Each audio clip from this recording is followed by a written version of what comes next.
నాతో అనండి ఈ మాట. దుష్ట సాంగత్యము మంచి నడవడిని చెరుపును. అనగా చెడ్డ స్నేహం మంచి నడవడిని చెరుపును. అందరూ అనండి నాతో పాటు, చెడ్డ స్నేహం మంచి నడవడిని చెరుపును. సహజంగా మనం గమనించినట్లయితే యవనస్తులకు ఎక్కువ ఉంటారా స్నేహితులు, ముసలోళ్ళకి ఎక్కువ ఉంటారా? ఎందుకని? అదేందో మరి యవన కాలం వచ్చేసరికి స్నేహితులు ఎక్కువైపోతారు, ముచ్చట్లు ఎక్కువైపోతాయి. అబ్బో ఏసు రక్తమే చేయి, ఏం మాట్లాడుకుంటారో తెలియదు. రోడ్డు ఎక్కితే మా ఊళ్ళో అయితే, మా మగరాజులు అయితే 12 దాకా మాట్లాడుకుంటారు, ఏం మాట్లాడుకుంటారో తెలియదు. దేవుని పిల్లలుగా నేను మీకు జ్ఞాపకం చేస్తున్నాను, చెడ్డ స్నేహం మంచి నడవడిని చెరుపును.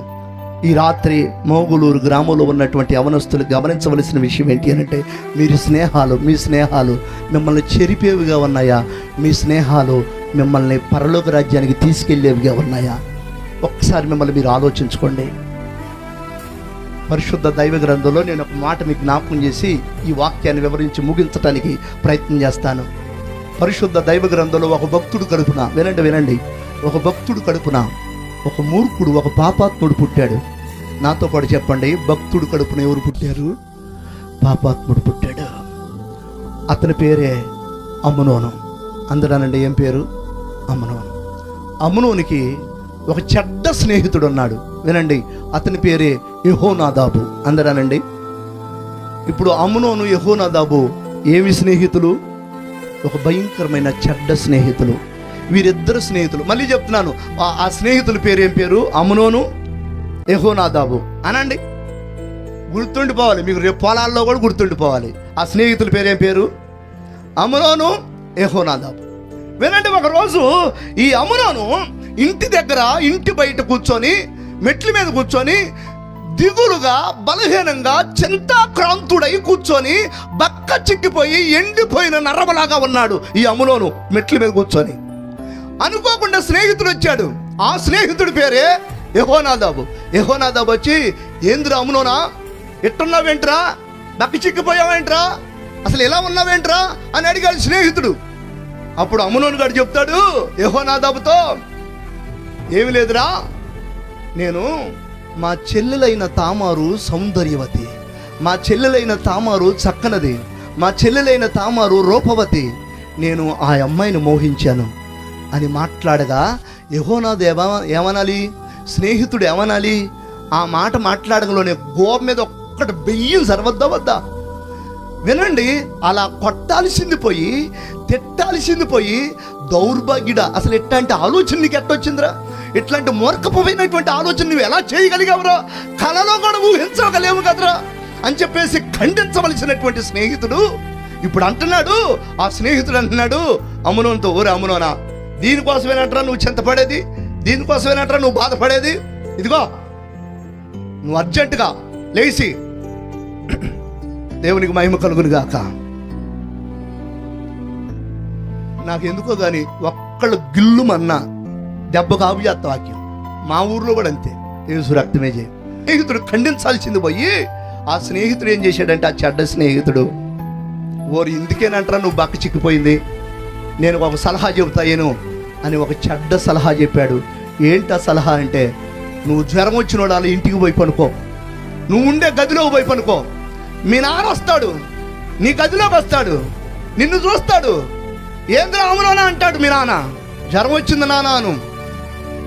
అప్పుడు నువ్వు చెప్పాల్సిన పని ఏంటి అని అంటే, నాన్న జ్వరం వచ్చింది కనుక నాకు నా చెల్లెలైనటువంటి తామారుని నా గదిలోకి పంపిస్తే 4 రొట్టెలు కాల్చి నాకు పెట్టిద్ది నాన్న అని చెప్పమని ఒక భయంకరమైనటువంటి చెడ్డ సలహా ఇచ్చాడు. దేవుని మహాకృపను బట్టి మీకు జ్ఞాపకం చేస్తున్నాను ఈ రాత్రి ఈ సందర్భాన్ని. తప్పనిసరిగా ఈ రాత్రి మాటలు వింటున్నటువంటి మిమ్మల్ని కూడా మీరు దేవుని వాక్యం దర్శిస్తూ ఉండగా ఈ రాత్రి మీ హృదయాలు తెరవబడును గాక. నేను అంటున్నాను, మీరు కూడా ఎన్ని సందర్భాల్లో ఎంతమందికి చెడ్డ సలహాలు ఇచ్చారు? ఫోన్ అందిమంటే ఫోన్ అందించారు కదా, పొలంలో ఫోన్ అందిమంటే యువతల ఫోన్ అవతలకు అందించారు కదా, ఎవడో ఒక పనికి మనోడు ఆ అమ్మాయిని పిలుచుకురామంటే పిలుచుకొచ్చారు కదా, ఆ అమ్మాయితో మాట్లాడమంటే మాట్లాడారు కదా మధ్యవర్తిగా ఉండి. నేను అంటున్నాను ఈ రాత్రి దేవుని సన్నిధిలో చెప్తున్నాను, పాపం చేసిన వారి కంటే, వ్యభిచారం చేసిన వారి కంటే, సహాయపడిన వారు, ఫోన్లు అందించిన వారు, వారు చేసిన పాపం కంటే వీరు ఎక్కువ పాపం చేశారని ప్రభు పేట మీకు మనవి చేస్తున్నాను. దేవుని సన్నిధిలో మీకు జ్ఞాపకం చేస్తున్నాను. మీరు అనుకుంటున్నారు వ్యభిచారం చేసింది వాళ్ళు కదా, అక్రమ సంబంధం పెట్టుకుంది వాళ్ళు కదా, నేను కాదు కదా అని నువ్వు అనుకుంటున్నావు. కానీ ఫోన్ అందించావు కదా, వాళ్ళకి వీళ్ళకి మధ్యవర్తిగా ఉన్నావు కదా, వాళ్ళ మాట వీళ్ళకి చెప్పి వీళ్ళ మాట వాళ్ళకి చెప్పి చెడ్డ సలహాలు ఇచ్చావు కదా. అసలు పాపం వాళ్ళది కాదు, మధ్యవర్తిగా ఉన్న నీదే, చెడ్డ సలహాలు ఇచ్చిన నీదే. ఈ రాత్రి దేవుని వాక్యాన్ని బట్టి మీకు గుర్తు చేస్తూ ఉన్నాను. ఒకవేళ ఎప్పటి వరకు ఎప్పుడైనా మీరు ఫోన్లు అందించినా, అది అక్రమ సంబంధం కోసం వచ్చిన ఫోన్ అని తెలిసి కూడా అందించిన ఆ పాపం మీదేనని మీకు జ్ఞాపకం చేస్తున్నాను. మారుదురుగాక మీరు అందరూ. ఆమేన్. దేవునికి మహిమ కలుగును గాక. తప్పనిసరిగా ఈ రాత్రి దేవుని వాక్యాన్ని మీకు జ్ఞాపకం చేస్తున్నాను. అట్లాంటి పరిస్థితులు ఒకవేళ ఇంతకు ముందు ఎప్పుడైనా జరిగి ఉంటే ఈ రాత్రే మీరు తప్పనిసరిగా దాన్ని ఒప్పుకొని విడిచిపెట్టాలి, దాన్ని ఒప్పుకొని విడిచిపెట్టాలి. ఇంకెప్పుడు అట్లాంటి మధ్యవర్తి పనులు నేను చేయనయ్యా, ఇంకెప్పుడు అట్లాంటి ఫోన్లు అందించనయ్యా అని ఈ రాత్రి నువ్వు ఒక తీర్మానం చేసుకుంటే దేవుడు నిన్ను రక్షిస్తాడు. సరే, ఇప్పుడు అమ్నోనికి ఏమి సలహా ఇచ్చాడు యెహోనాదాబు? జ్వరం వచ్చినోడాలా పనుకో, జ్వరం వచ్చినోడాలు పనుకుంటే అక్కడికి మీ నాన్న వచ్చాడు. మీ నాన్న వచ్చినప్పుడు చెల్లెలను పిలిపించి నాకు 2 రొట్టెలు కాల్చి పెట్టమన్నా, నాకు జ్వరం వచ్చింది అని చెప్పమన్నాడు. ఇట్లాంటి భయంకరమైన సలహాలు ఇచ్చేవాళ్ళు కూడా ఉన్నారు. అట్లా సలహా ఇవ్వగా జరిగిన విషయం ఏంటి అని అంటే, నిజంగానే వాళ్ళ నాన్న వచ్చాడు. ఏందిరా అంటే జ్వరం వచ్చింది అన్నాడు. 4 రొట్టెలు కాల్చడానికి చెల్లెలను పంపించమన్నాడు. అభం శోభం తెలియనటువంటి దావీదు తామారుని అన్నకట్ట 4 రొట్టెలు కలిసి పంపించమ్మా అని చెప్పేసి ఇంటికి వెళ్ళి 4 రొట్టెలు కాలమని చెప్పేసి పంపిస్తే ఆ తామారు ఇంట్లోకి వెళ్ళి 4 రొట్టెలు కాలుస్తూ ఉండగా ఆ దుర్మార్గుడు, ఆ భయంకరమైనటువంటి చెడ్డ స్నేహాలు చేసినటువంటి ఆ వ్యక్తి సమాజంలో మాట్లాడుకోకూడని ఒక దుర్మార్గమైనటువంటి కార్యానికి తలొంచాడు. దేవుని పిల్లలుగా నేను మీకు జ్ఞాపకం చేస్తున్నాను, నీ స్నేహం ఎలా ఉంది? మంచి సలహాలు ఇచ్చే స్నేహితులే ఉన్నారా నీకు? చెడగొట్టే స్నేహితులు ఉన్నారా? నువ్వు తప్పు చేస్తూ ఉంటే, నువ్వు పాపం చేస్తూ ఉంటే, అక్రమ సంబంధం నువ్వు కొనసాగిస్తూ ఉంటే నీకు సలహాలు ఇస్తున్నారా? చంప మీద నిన్ను కొట్టగలుగుతున్నారా? ఇది తప్పు, నీ పిల్లల మీదకి శాపం వచ్చిందని నీ స్నేహితులు చెప్పగలుగుతున్నారా? అలా చెప్పట్లా ఈనాటి స్నేహితులు. శాపం మీ ఇళ్ళ మీదకి దిగి రాకమనిపి ఈ రాత్రి ఈ వాక్యం వింటున్నటువంటి మీరు అందరూ కూడా తప్పనిసరిగా ఇప్పటి నుంచైనా మీరు మీ స్నేహితులకి తప్పు చేస్తుంటే ఇది తప్పు అని మీరు గద్దించి చెప్పగలగాలి. ఆమేన్. అలా చెప్పకపోతే ఆ పాపం నీదైద్ది. మేలుకోరు స్నేహితుడు గాయములు చేయను, పగవాడు లెక్కలేనని ముద్దులు పెట్టును. అంటే నువ్వేది చేసినా వాడు డబ్బా కొడతాడు నీకు. నువ్వే తప్పు చేసినా అది తప్పు అని తెలిసిపోయి ఇది తప్పురా చెప్పండి నీ స్నేహితుడు. వాడు పగవాడు నీకు. నేను అంటున్నాను, నీ తప్పుని నీకు చెప్పని వాడు పగవాడే నీకు. నీ తప్పుని నీకు చెప్పే స్నేహితుడు నీకు నిజమైన స్నేహితుడు. నీ తప్పుని నీకు కళ్ళకు కట్టినట్టుగా ఇది తప్పురా, నీ ఇంటి మీదకి నీ పిల్లల మీదకి శాపం వచ్చింది, నువ్వు సరి చేసుకో అని నీ తప్పుని నిన్ను గద్దించి చెప్పగలిగిన వాడే నీకు నిజమైన స్నేహితుడు. ఒకవేళ అట్లాంటి స్నేహితులు ఉండకపోతే ఈ రోజు నుంచైనా అట్లాంటి మంచి స్నేహితులు కావాలి అని ప్రార్థన చేయండి.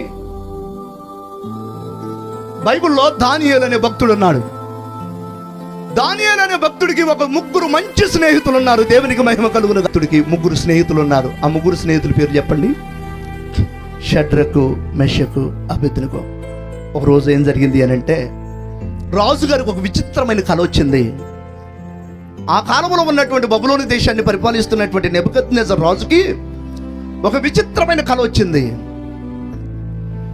ఆ కల రాగా మధ్యరేత్రుల్లోనే లేచి రాజుగారు లేచి దిగ్గును లేచి కూర్చొని వచ్చిన కళని తలపోసుకుంటూ ఆ వచ్చిన కళ వలన కలవరపడుతూ ఈ కళ యొక్క భావం ఏంటి అని చెప్పేసి బాధపడుతూ ఉండగా, ప్రభునందు ప్రియులారా, ఈ లోపల తెల్లారింది. తెల్లారగా వచ్చిన కళ మర్చిపోయాడు. యేసు రక్తవేజయం ఏమైంది? వచ్చిన కళ మర్చిపోయాడు. పొద్దున్నే కూర్చొని రాత్రి ఏం కళ వచ్చింది, రాత్రి ఏం కళ వచ్చింది అని ఎన్నిసార్లు ఆలోచించిన కళ రావట్లా, ఏమి రావట్లా, దాని గుర్తు రావట్లా అసలు ఆ రాజుకి. అప్పుడు ఆ రాజుగారు ఏం చేశాడంటే ఆ దేశంలో ఉన్నటువంటి జ్ఞానులని, ఆ దేశంలో ఉన్నటువంటి పండితులని, ఆ దేశంలో ఉన్నటువంటి జ్యోతిష్కుల్ని, ఆ దేశంలో ఉన్నటువంటి తెలివి కలిగిన వారిని, ఆ దేశంలో ఉన్నటువంటి పండితులైన వారందరినీ పిలిపించి కూర్చోబెట్టి, జ్ఞానులైన వారందరినీ కూర్చోబెట్టి వారితో ఇలా అంటున్నాడు రాజుగారు, అబ్బాయి మీరు అందరూ జ్ఞానులు పండితులు దేశంలో, రాత్రి నాకు ఒక కళ వచ్చింది. నేను పొద్దున్నే లేచిన తర్వాత ఆ కళ మర్చిపోయాను. నాకు ఆ కళ చెప్పాలి, కళ భావం చెప్పాలి అని జ్ఞానులతో మాట్లాడాడు. అప్పుడు జ్ఞానులు అన్నారు, అయ్యా ఇదేందయ్యా, నువ్వు కళ చెబితే దాని భావం మేము చెబుతాం, నువ్వు వచ్చిన కళ చెప్పమంటున్నావు, కళ భావం చెప్పమంటున్నావు, మాకు ఎట తెలిసిద్దయ్యా, ఇది పరలోకం నుండి లేకపోతే దేవుడి దగ్గర నుంచి దేవతతో వచ్చినా కానీ ఎట్లాంటి మర్మం చెప్పలేరు అన్నట్టుగా మాట్లాడారు వాళ్ళు. అప్పుడు రాజుగారికి విపరీతమైన కోపం వచ్చింది. కోపం వచ్చి రాజుగారు ఏమని ఆజ్ఞాపించాడు అంటే, దేశంలో ఉన్న జ్ఞానులందరినీ దెబ్బకు చంపేస్తున్నా, 3 రోజుల్లో దేశంలో ఉన్నటువంటి జ్ఞానులందరినీ పండితులందరినీ చంపేయండి. వీళ్ళు ఎందుకు అని అంటే వీళ్ళు నా కళకి భావం చెప్పలేదు అని రాజు మూర్ఖంగా శాసనం చేసేసాడు. ఇప్పుడు దేశంలో ఉన్న జ్ఞానులందరికీ 1-2 యేసు రక్తమే చేసి చెమటలే. కారణం ఏంటి అని అంటే చంపేస్తాడు. రాజు తలుచుకుంటే దెబ్బలకి పొదువు లేదు. రాజు ఒక మాట మాట్లాడితే ఆజ్ఞిస్తే అది నెరవేరిపోద్ది. కనుక ఇప్పుడు దేశంలో ఉన్నటువంటి జ్ఞానులందరినీ చంపేయటానికి శాసనం లేకపోతే ఆర్డర్ పాస్ అయింది. ఆ సమయంలో ఆ జ్ఞానుల లిస్టులో దానియేలు కూడా ఉన్నాడు. దేవునికి మహిమ కలుగును గాక. ఇప్పుడు జ్ఞానులందరినీ చంపేయమంటే ఎవరిని చంపేయాలి? దానియేలు కూడా చంపేయాలి. దానియేలు కూడా జ్ఞానుల లిస్టులో ఉన్నాడు. అప్పుడు ఈ విషయం తెల్లారిపోతున్న 2వ రోజు దానియేలుకి తెలిసింది, రాజుగారికి వచ్చిన కళ కానీ కళ అర్థం కానీ జ్ఞానులు చెప్పలేదు కనుక జ్ఞానులందరిని చంపేయమని రాజుగారు ఆజ్ఞ జారీ చేశాడు అనే విషయం దానియేలుకి తెలిసింది. అప్పుడు దానియేలు ఏం చేశాడంటే వెంటనే సరాసరి నెబుకద్నెజర్ రాజు దగ్గరికి వెళ్ళి, రాజా తొందరపడి మీరు జ్ఞానులందరినీ సంపొద్దయ్యా, ఇదిగో ఒక్కరోజు మాకు అవకాశం ఇవ్వండి, నీకు దండం పెడుతుంది, దేవునికి మహిమ కలుగును గాక. ఎన్ని రోజులు? ఒక్కరోజు మాకు అవకాశం ఇవ్వండి, దయచేసి ఒక్కరోజు మాకు అవకాశం ఇవ్వండి, జ్ఞానులు చంపొద్దు, ఒక్కరోజు మాకు అవకాశం ఇవ్వండి, నీకు వచ్చిన కళ చెబుతాం, కళ భావం చెబుతాం అని రాజుని బ్రతిమలాడుకున్నాడు దానియేలు వెళ్ళి. అలా బ్రతిమలాడుకోక రాజు అన్నాడు, సరే ఒక్కరోజు అవకాశం ఇస్తున్నాం అని చెప్పాడు. అప్పుడు ఒక్కరోజు అవకాశం ఇవ్వగా ఆ ఒక్కరోజు అవకాశాన్ని తీసుకొని దానియేలు ఇంటికి వచ్చి, దానియేలు ఒక్కడే ప్రార్థన చేశాడా? దానియేలుతో పాటు ఇంకెవరైనా ప్రార్థన చేశారా? వినండి, మీకు జ్ఞాపకం చేస్తున్నాను ఈ రాత్రి. దానియేలు చచ్చిపోతాడేమోనని దానియేలు ఆ రాత్రి ప్రార్థన చేస్తున్నాడు, ప్రభు ఆ కళ చెప్పాలి, రాజుకు వచ్చిన కళ భావం కూడా ఈ రాత్రి నాకు చెప్పాలి అని దానియేలు దేవునికి ప్రార్థన చేస్తున్నాడు. ప్రార్థన చేసే క్రమంలో దానియేలు ఏం చేశాడు అని అంటే తనకున్నటువంటి 3 స్నేహితులు పిలిచి, వాళ్ళ పేర్లేంటి, షడ్రకు మెషకు అబేద్నెగోను పిలిచి, అరే స్నేహితులారా, రేపు నన్ను చంపేస్తారా? కారణం ఏంటి అని అంటే రాజుకు వచ్చిన కళ చెప్పాలి, కళ భావం చెప్పాలి, నా కోసం మీరు కూడా ప్రార్థన చేయండి. ఏం చేయండి? ప్రార్థన చేయండి అని స్నేహితులకు చెప్పాడు. అప్పుడు ఆ రాత్రి జరిగిన విషయం ఏంటి అని అంటే దానియేలు కోసం మిగతా 3 స్నేహితులు కూడా ప్రార్థన చేయటం ప్రారంభించాడు. ఈ రాత్రి నేను మీకు జ్ఞాపకం చేసే విషయం ఏంటి అని అంటే దానియేలుకి ఎట్లాంటి స్నేహితులు ఉన్నారు? కష్టకాలంలో ప్రార్థించే స్నేహితులు ఉన్నారు. ఆమేన్.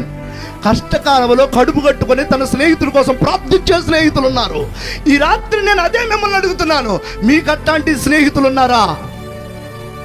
పాపానికి నడిపించే స్నేహితులు ఉండొచ్చు ఇప్పటి వరకు నీకు, ఫోన్లు అందించే స్నేహితులు ఉండొచ్చు ఇప్పటి వరకు నీకు, నేతి గేరలు పెట్టినట్టుగా అపవిత్రమైన ముచ్చట్లు నీ చెవుల్లో నీ నోట్లో పెట్టి మాట్లాడినటువంటి ముచ్చట్లు చెప్పిన స్నేహితులు ఉండొచ్చు నీకు.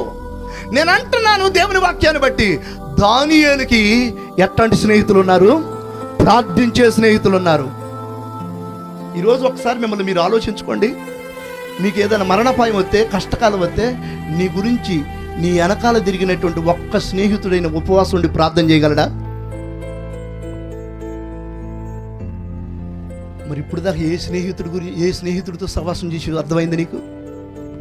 నీకోసం ఒక్క స్నేహితుడు నువ్వు చచ్చిపోయే పరిస్థితిలో ఉన్నప్పుడు, నువ్వు కష్టకాలంలో ఉన్నప్పుడు, నువ్వు అప్పుల్లో ఉన్నప్పుడు, అనారోగ్యంలో ఉన్నప్పుడు, చావు బ్రతుకుల్లో ఉన్నప్పుడు నీకోసం కడుపు కట్టుకొని ప్రార్థించే స్నేహితుని ఒక్కడిని సంపాదించుకున్నావా? నువ్వు కానీ దానియేలు సంపాదించుకున్నాడు. ఎట్లాంటి స్నేహితులు అని అంటే, తను కష్టకాలంలో ఉన్నప్పుడు తన కోసం ప్రార్థించే స్నేహితులను సంపాదించుకున్నాడు. యవనస్తులకి ప్రార్థించే స్నేహితులు ఉండాలి. ఆమేన్. మాయమాటలు చెప్పే స్నేహితులు కాదు, సినిమాలకు తీసుకెళ్లే స్నేహితులు కాదు. కష్టకాలంలో, మరణపాయంలో నీ కోసం ప్రార్థించే స్నేహితులు కావాలి. అయితే ఆ రాత్రికాల సమయంలో దానియేలుతో పాటు 3 స్నేహితులు, ప్రార్థించే స్నేహితులు ప్రార్థించగా, దానియేలు కూడా ప్రార్థించగా తెల్లారి పొద్దున్న లేచారు.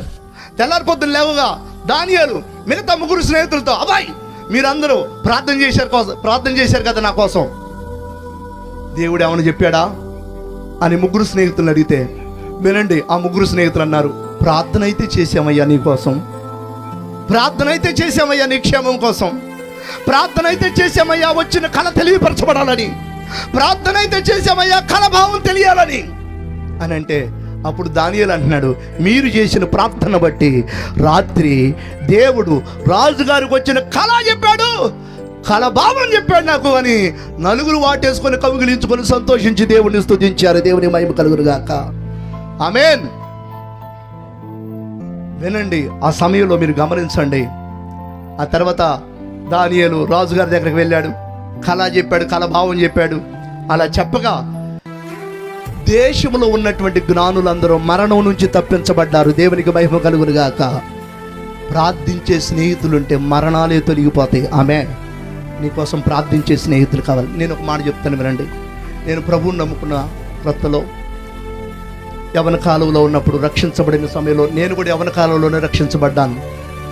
యవన కాలంలో పాపానికి పరిగెత్తుతూ ఉండగా, వ్యభిచార సంబంధమైన అక్రమ సంబంధాన్ని కొనసాగించడానికి ఆటోలో ప్రయాణం చేస్తూ ఉండగా, వినండి, అప్పటికి నాకు పెళ్లి కాలేదు, నేను చదువుకుంటున్నాను. చదువుకుంటున్న దినాలలో పాపం చేయటానికి పరిగెత్తుతుండగా, కేసర దగ్గర బ్రిడ్జి దిగుతూ ఉండగా, నేను ఎక్కినటువంటి ఆటో కేసర దగ్గర బ్రిడ్జి దిగుతూ ఉండగా, నేను ఎక్కినటువంటి ఆటో అమాంతంగా 3 పల్టీలు వేసింది. కారణం ఏంటి అని అంటే, గండపల్లి రోడ్లో నుంచి సైకిల్ ఒకటి మేము ఎక్కినటువంటి ఆటోకి అడ్డం వచ్చింది. ఆ డౌన్లో నుంచి బ్రిడ్జి మీద నుంచి మా ఆటో స్పీడ్గా వస్తూ ఉంది. ఆ సైకిల్ను చూసి ఈ ఆటో వాడు సడన్ బ్రేక్ వేసాడు. వెంటనే అకస్మాత్తుగా మేము ఎక్కినటువంటి ఆటో అమాంతంగా తిరగబడిపోయింది. నడి రోడ్డు మీద, ఆ హైవే మీద తిరగబడగా 3 పల్టీలేగా ఆటో. అందులో 20 మంది ఉన్నాం, ఎవరికి ఏ హాని కలగలేదు. కానీ నా ఒక్కడికే ఎడం చెయ్యి ఇరిగిపోయి, వినండి, ఏలాడబడిపోయింది. దేవునికి మహిమ కలుగును గాక. ఎక్కడికి వెళ్తుంటే నిజమండి. అలా యవన కాలంలో దేవునికి విరుద్ధంగా లోక ఆశల కోసం పరిగెత్తుతూ ఉండగా, లోక ఆకర్షణలకు లోబడి అక్రమ సంబంధాల కోసం పరిగెత్తుతూ ఉండగా, మా శారీరక తల్లి మంచి ప్రార్థన పర్రాలు. ఆమె మా కోసం, మా ఇంట్లో 5 రకాల మారు మనసు పొందారు. మా బావలు కూడా మారు మనసు పొందారు, రక్షించబడ్డారు. అందులో ఒక బావ బర్నబాస్ అయ్యారు. దేవునికి మహిమ కలుగును గాక. కుటుంబంలో ఉన్నటువంటి నాకు 5 రకాల వారు రక్షించబడ్డారు. ఆ క్రమంలో భాగంగా మా శారీరక తల్లి నా విషయంలో, వీళ్ళందరూ రక్షించబడ్డారు, వీడు ఒక్కడున్నాడు, నా కడుపున ఒక్క కొడుకు పుట్టాడు, ఇప్పుడు నా కడుపున చెడబుట్టాడు, వీడు అసలు పురిట్లోనే చచ్చిపోతే ఎంత బాగుండేది అని నా కళ్ళ ముందే, నా ముందే నోరు తెరిచి మాట్లాడిన సందర్భాలు చాలా ఉన్నాయి. కారణం ఏంటి అని అంటే, నా బ్రతుకు అలా అనిపించింది మా శారీరక తల్లికి. చదువుకుంటున్నాను, అప్పటికి నేను డిగ్రీ చదువుతున్నాను. అలా చదువుతున్నటువంటి దినాల్లోనే నా శారీరక తల్లి అలా నా గురించి, నన్ను చూసి, నా ప్రవర్తన చూసి బాధపడి, ఈడొక్కడే రక్షించబడలేదు, ఈడు వెకిలి చేష్టలు నాకు అర్థమవుతున్నాయి అని చెప్పేసి దుఃఖపడి ఆమె ఈ మాట అన్న సందర్భంలో నేను ఏడ్చుకున్నాను. ఒక తల్లి పురిట్లోనే చచ్చిపోతే బాగుండు అని అనొచ్చా అని బాధపడ్డాను, బాధ పెట్టుకున్నాను. కానీ ఆ తర్వాత జరిగిన విషయం ఏంటి అని అంటే, నేను అక్రమ సంబంధం కోసం వెళుతున్నానన్న సంగతి ఆమెకు అర్థమయ్యి ఇంట్లో మోకాలేసి ప్రార్థన చేస్తూ ఉంది.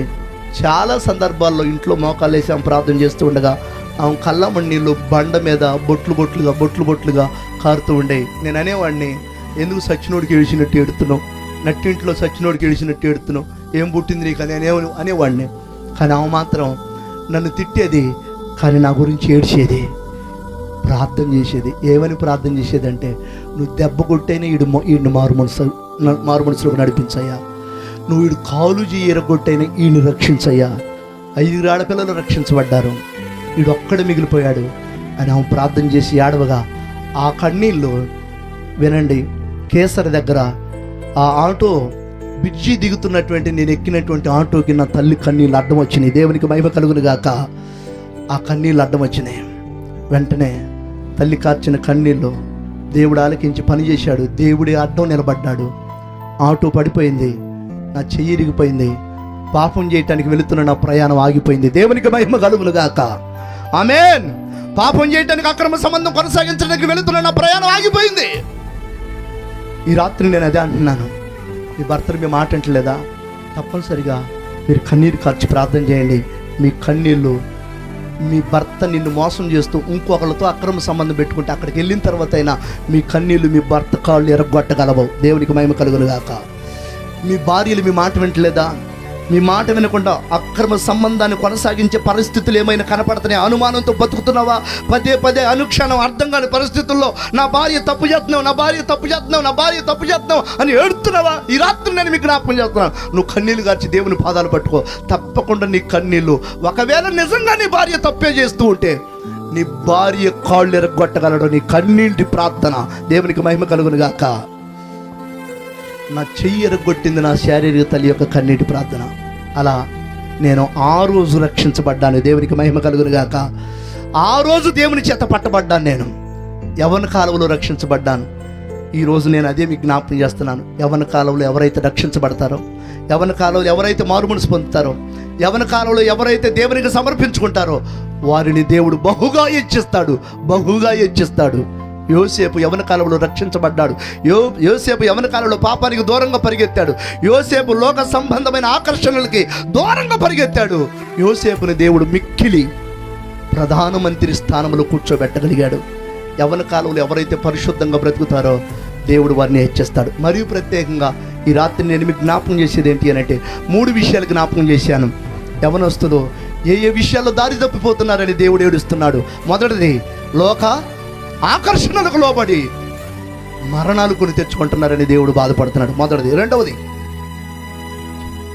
యవనస్తులు ఆ తర్వాత మారు మనసు పొందుతాను, ఆ తర్వాత మారు మనసు పొందుతాను అని చెప్పి సమయాన్ని, రోజుల్ని వెలబుచ్చుతూ ఉన్నారు.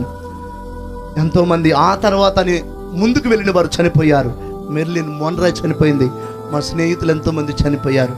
నేను ఈరోజు అదే మీకు జ్ఞాపకం చేస్తున్నాను. ఈరోజే రక్షణ దినం. ఈరోజే దేవుడు నిన్ను ఆకర్షించుకునే దినం. ఈరోజే దేవుడు నీకోసం ఈ రక్షణ దినాన్ని ఏర్పాటు చేశాడని మీకు జ్ఞాపకం చేస్తూ ఉన్నాను. మూడోదిగా మనం జ్ఞాపకం చేస్తే, మూడో మాట ఏంటి? చెడ్డ స్నేహాలు పట్టి అమ్నోనులాగా వాయువరుసలు తప్పి, వాయువరుసలో మీరి చెడ్డ స్నేహాలకు అలవాటు పడి చెడ్డ సలహాలు ఇచ్చే స్నేహితులు సంపాదించుకొని నష్టపోతున్నటువంటి యవనస్తులు ఎంతోమంది. కానీ దానియేలుకు మాత్రం ఎట్లాంటి స్నేహితులు ఉన్నారు? ప్రార్థించే స్నేహితులు ఉన్నారు. ఒకసారి నేను రక్షించబడిన తర్వాత మీకు జ్ఞాపకం చేస్తున్న ఈ సమయంలో, నేను రక్షించబడిన తర్వాత ఒక కుటుంబం నాకు తెలుసు.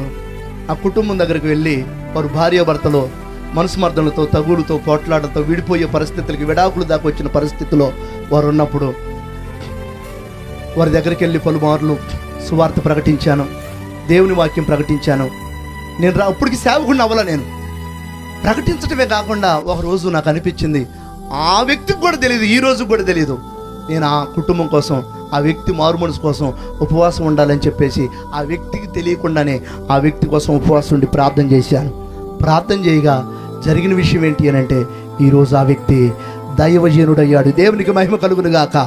కానీ ఎప్పటికీ ఆ వ్యక్తికి తెలియదు ఈ విషయం. నేను ఆ వ్యక్తి కోసం ప్రార్థన చేశానన్న సంగతే ఆ వ్యక్తికి తెలియదు. ఈరోజు నేను అదే మీకు జ్ఞాపకం చేస్తున్నాను. మీకు ఎట్లాంటి స్నేహితులు ఉండాలి అని అంటే, మీకు తెలియకుండా మీకోసం అవసరమైతే కడుపు కట్టుకొని ప్రార్థించే స్నేహితులు దానియేలుకు ఉన్నట్టు ఉండాలి. అట్లాంటి స్నేహితుల్ని యవనస్తులు సంపాదించుకొందురుగాక. ఆమేన్. ఇవన్నీ